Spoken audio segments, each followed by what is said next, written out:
ಗಂಗಾ ಎಲ್ಲಿ ಹೋಗಿದಾರ? ಮಾವ ಮೊದಲು ಪ್ರಸಾದ ಕೊಡ್ತೀನಿ ಬಾ.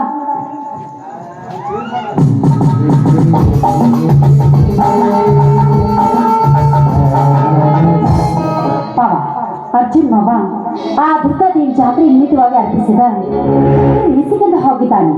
ಇನ್ನು ಭಾವನರು ಆ ಜೆರೆ ಸಾಹುಕಾರ ಟ್ರಾಕ್ಟರ್ ಕಟ್ಟೋ ನೆಪದಲ್ಲಿ ನಮ್ಮ ಹೊಲಕ್ಕೆ ಬೇಲಿ ಹಾಕಿದಾನಂತೆ. ಅದನ್ನ ವಿಚಾರ ಮಾಡಿಕೊಂಡು ಬರ್ತೀನಿ ಅಂತ ಹೋಗಿದ್ದಾರೆ. ಇಷ್ಟರೇ ಬಂದ್ರು ಬರ್ಬೋದು. ಬಡವರು ಬದುಕುವ ಕಾಲವಲ್ಲಮ್ಮ ಇದು, ದೊಡ್ಡ ಶ್ರೀಮಂತರ ಕಾಲ. ಅದಕ್ಕೆ ಗಾಂಧೀಜಿಯವರು ಒಂದು ಮಾತನ್ನು ಹೇಳಿದ್ದಾರೆ, ಬಡ ರೈತ ಬದುಕಿದರೆ ಭಾರತವೇ ಬದುಕಿತು ಅಂತ. ಆದ್ರೆ ಇಂದು ಫ್ಯಾಕ್ಟರಿ ಎಂಬ ಭೂತಕ್ಕೆ ಸಿಕ್ಕು ನಮ್ಮಂತ ಸಣ್ಣ ಸಣ್ಣ ರೈತರು ಬದುಕುವುದೇ ಒಂದು ದೊಡ್ಡ ಸವಾಲಾಗಿದೆ. ಅಷ್ಟೇ ಯಾಕಮ್ಮ, ಈ ಕಲಿಯುಗದಲ್ಲಿ ಬಡವರ ಆಸ್ತಿಯನ್ನು ಕಬಳಿಸುವ ಬಂಡ ಶ್ರೀಮಂತರ ಕಾಲವಮ್ಮ ಇದು.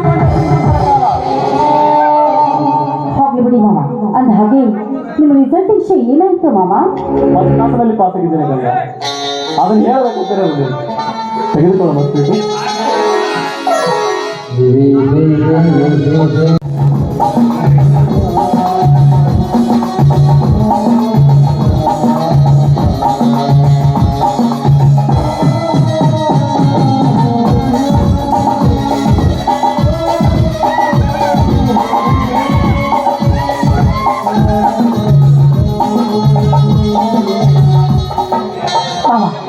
ಆ ದೇವರು ನಿಮ್ಮನ್ನು ಚೆನ್ನಾಗಿರಲಿ ಮಾವ.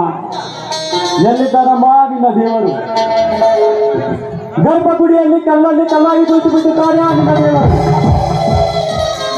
3 ಹೊತ್ತು ದೇವರು ದೇವರು ಅಂತ ಜಪ ಮಾಡಿದ್ರೆ ಏನು ಪ್ರಯೋಜನ ಬರೋದಿಲ್ಲಮ್ಮ. ಆ ದೇವರು ನಮ್ಮನ್ನು ಕಾಯ್ತಿದ್ದಂದ್ರ ದೊಡ್ಡ ದೊಡ್ಡ ದೇವಸ್ಥಾನಗಳಲ್ಲಿ ತನ್ನ ತಲೆ ನೀಡಿರೋ ಕಿರೀಟ ಕಾಯಕ ಮಾನವ ನಿರ್ಮಿತ ಕ್ಯಾಮರಾಗಳು ಹಾಕಿರ್ತಿದ್ರು. ಅಷ್ಟೇ ಯಾಕಮ್ಮ, ಭಕ್ತರು ಮಾಡಿದ ಆಭರಣಗಳ ಕಾಯಕ ಪೊಲೀಸ್ ಬಿಗಿ ಬಂದೋಬಸ್ತ್ ಹಾಕಿರ್ತಿದ್ರು. ತನ್ನನ್ನೇ ತಾನು ಕಾಪಾಡ್ಕೊಳ್ಳೋ ಶಕ್ತಿನ ದೇವರಿಗಿಲ್ಲ ಅಂದ ಮ್ಯಾಲ ಇನ್ನು ನಮ್ಮಂತ ಬಡವರು ನೀನು ಕೈತನ ಮಾಡಿದ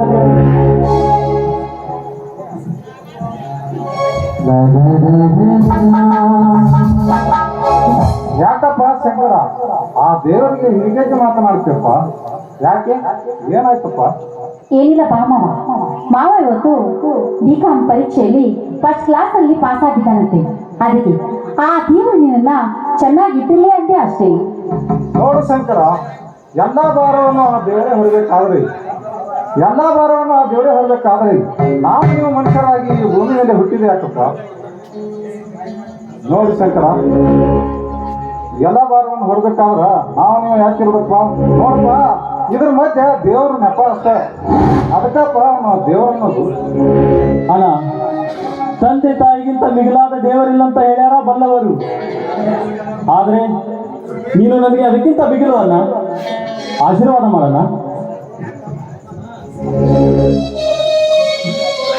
ನಿಜಪ್ಪ ಶಂಕರ, ಆ ದುರ್ಗಾ ಮಾತೆಯ ಆಶೀರ್ವಾದ ಸದಾ ನಿನ್ನ ಮೇಲೆ ಇರಪ್ಪ. ಮಾವ, ನೀನು ಓದಿನ ಅನುಗುಣವಾಗಿ ಒಂದು ಒಳ್ಳೆ ನೌಕರಿಯನ್ನು ತೆಗೆದುಕೊಂಡ್ರೆ ನೀನು ಹುಟ್ಟಿದ್ದಕ್ಕೂ ನೀನು ಕಲಿತಿದ್ದಕ್ಕೂ ಈ ನನ್ನ ಜನ್ಮ ಸಾರ್ಥಕವಾಗುತ್ತೆ ಮಾವ.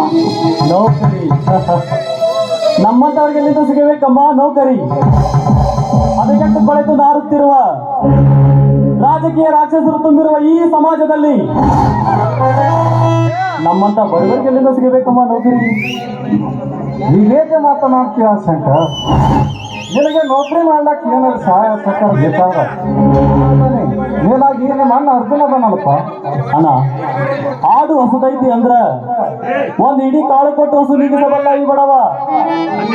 ಆದರೆ ಆನೇನ ಬಾಳಿಕೆ ನಮ್ಮಂತ ಬಡವರ ಮೇಲೆ ಬಿಡಪ್ಪ. ಈ ಕರ್ಮ ತುಂಬಿದ ಕರೆಯುವುದಾಗ ಧರ್ಮದಂತೆ ನಡೆಯುವಾಗಿ ನಮ್ಮಂತವ್ರಿಗೆ ಕಾಲವಲ್ಲಪ್ಪ ಇದು. ಆ ಸಚ್ಚಿನ ಸರ್ಕಾರ ನಮ್ಮ ಹಣವನ್ನು ಅವನಿಗೆ ಬರೆದು ಕೊಡ್ಬೇಕಂತ ಫ್ಯಾಕ್ಟ್ರಿ ಕಟ್ಟಲು. ಯಾಕನ್ನ ಕಪಟ ಕಾರಾಸ್ಥಾನದ ಧನಿಕರ ದಬ್ಬಾಳಿಕೆಯನ್ನು ನೋಡ್ಕೊಂಡು ಸುಮ್ಕುತ್ರ ನಮ್ಮ ಹೊಲ ಕಳ್ಕೋಬೇಕಾಗತ್ತೆ. ಆದ್ದರಿಂದ ದರ್ಪದ ಧನಿಕರ ಎದುರು ಉತ್ತರ ಕೊಟ್ಟಾಗ ಮಾತ್ರ ನಮ್ಮಂತ ಬಡವರು ಬದುಕಲು ಸಾಧ್ಯವನ್ನ ಸಾಧ್ಯ. ಮಾವ ಅಲ್ಲಿ ನೋಡು ಅರ್ಜುನ್ ಮಾವ ಬಂದೇ ಬಿಟ್ಟ. ಹಾ ಗಂಗಾ ಶಂಕರ್, ಆ ಸಾವುಕಾರ ಹಾಕಿ ವಿಷಯನು ಈ ನಮ್ಮ ಅರ್ಜುನಿಗೆ ಹೇಳಬೇಡಪ್ಪ. ಯಾಕೆಂದರೆ ಬಡವನ ಸಿಟ್ಟು ದೌಡಿಗೆ ಮೂಲ ಅನ್ನೋ ಹಾಗೆ ನಾನು ಆಮೇಲೆ ವಿಷಯವನ್ನು ತಿಳಿಸ್ತೇನೆ.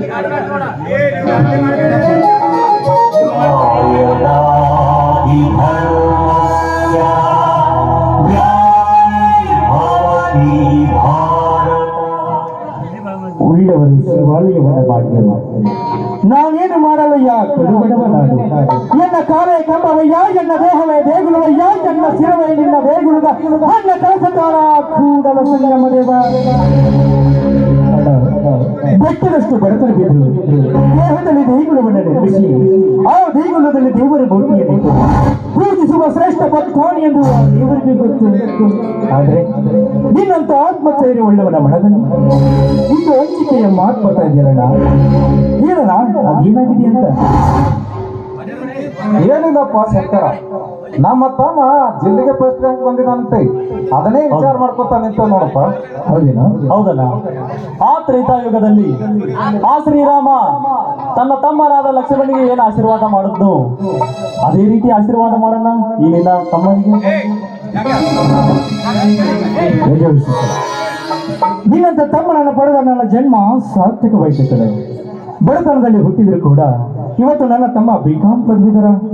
ಶಂಕರ, ನೀನು ಬಿಕಾಂ ಪದವೀಧರ ಅಷ್ಟೇ ಅಲ್ಲ ಕಣವ, ಈ ನಮ್ಮ ನಾಡಿಗೆ ಈ ನಮ್ಮ ಗ್ರಾಮಕ್ಕೆ ಕೀರ್ತಿ ತರಬೇಕೆನ್ನುವುದೇ ನನ್ನ ಆಸೆ ಕಣವ. ಆ ದುರ್ಗಾ ಮಾತೆ ನಿನಗೆ ಚೆನ್ನಾಗಿಟ್ಟರೆ. ಮಾವ ಅಂದ ಹಾಗೆ ನೀನು ಚಕ್ಕಡೆ ರೇಷಿಗೆಂದು ಹೋಗಿದ್ದೆಲ್ಲ ಆ ವಿಷಯ ಏನಾಯ್ತು ಮಾವ? ಜಗ ಹಿಂದೆ ಕುರುಕ್ಷೇತ್ರದಲ್ಲಿ ಶ್ರೀಕೃಷ್ಣ ಪರಮಾತ್ಮ ಅರ್ಜುನಿಗೆ ಸಾರಥಿಯಾಗಿ ಪಾಂಡವರಿಗೆ ಗೆಲುವು ತಂದುಕೊಟ್ಟ. ಕಾರಣ ಪಾಂಡವರು ಈ ಭೂಮಿ ಮೇಲೆ ಬದುಕಿದೆ, ಸತ್ಯ ನ್ಯಾಯ ನೀತಿ ಧರ್ಮ ಉಳಿಯುತ್ತೆ ಅನ್ನೋ ಭರವಸೆ ಆ ಶ್ರೀಕೃಷ್ಣ ಪರಮಾತ್ಮನಿಗೆ. ನಮ್ಮಂತ ಬಡವರು ಈ ಭೂಮಿ ಮೇಲೆ ಬದುಕಿದ್ರೆ ಸತ್ಯ ನ್ಯಾಯ ನೀತಿ ಧರ್ಮವನ್ನು ಉಳಿಸಿಕೊಂಡು ಹೋಗ್ತಾರೆ ಅನ್ನೋ ಭರವಸೆ ಆ ಊರ ಗ್ರಾಮ ದೇವರಾದ ದುರ್ಗಾ ಮಾತೆಗೆ. ಶಿರಾಜಿ ಹುಟ್ಟಿದ ಕನ್ನಡ ನಾಡಿನಲ್ಲೇ ಕನ್ನಡಿಗರ ಕನ್ನಡಕ್ಕೆ ಹುಟ್ಟಿದ ಸೂಪರ್ ಸ್ಟಾರ್ ಪುನೀತ್ ರಾಜ್ಕುಮಾರ್ ಅವರು ಹುಟ್ಟಿದ ಕನ್ನಡ ಮಣ್ಣಿನಲ್ಲಿ ಕನ್ನಡ ತಾಯಿಯ ಮಗ ನಾಗ ಮಿಡಿಸಲು, ಕನ್ನಡ ತಾಯಿಯ ಮಗ ನಾಗ ಮಿಡಿಸಲು. ಅಷ್ಟೇ ಅಲ್ಲಲ್ಲ, ಧರ್ಮವನ್ನು ಬಿಟ್ಟು ಧರ್ಮದಿಂದ ಬದುಕುವ ಬಂಡರಿಗೆ ಎಂಬ ಧರ್ಮ ನಾನಾಗೆ ಮಕ್ಕಳ ಮೇಲೆ ಕಾಮನ ಕೈಹರಿಸುವ ದುಷ್ಟ ದುಸ್ಸಾಧನ ಬಾಲಿಗೆ ಶ್ರೀಕೃಷ್ಣ ಪರಮಾತ್ಮ ನಾನಾಗೆ